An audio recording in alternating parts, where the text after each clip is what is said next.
Imagine the circumstances surrounding a rich woman who becomes homeless for a time.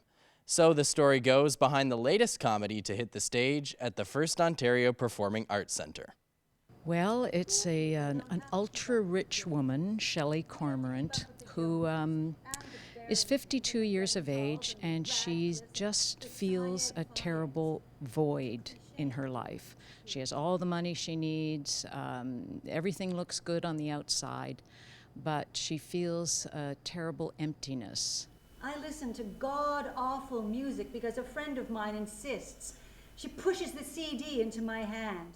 Poor is a one-woman show. Monica Dufault plays the main character and all 22 others as well. Shelley is very wealthy, very privileged, very sheltered, right? And so the play is really about her coming to understand what other people's lives are like. And she has this crazy idea, it is a comedy, she has this crazy idea at the beginning of the show that she wants to see what it's like to be poor. So she pretends to be a homeless person, and she goes onto the streets of the Vancouver East Side, which is the poorest part of Vancouver, and she experiments with what it's like to be poor. That's what she does. Pay particular attention to cut number 4, scherzo. Schizo, more like it.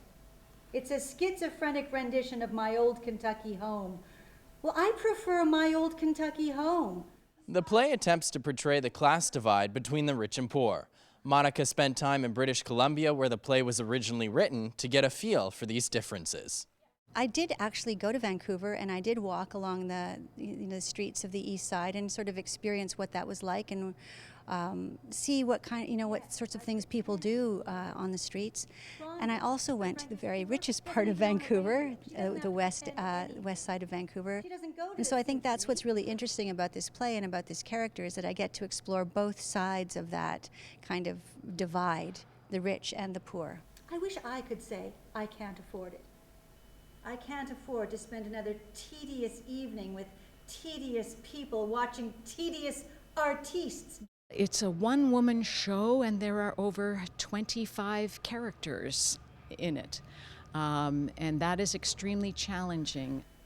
I could eat a blackboard and a crate of chalk before going to another gala. And you can't always just have one actor switching from character to character. We had to explore many different styles of presenting the scene work. Poor runs from Thursday, February 18th until the 28th. For tickets, visit the First Ontario Performing Arts Centre box office. In St. Catharines, reporting for The Source, I'm Brendan Sylvia.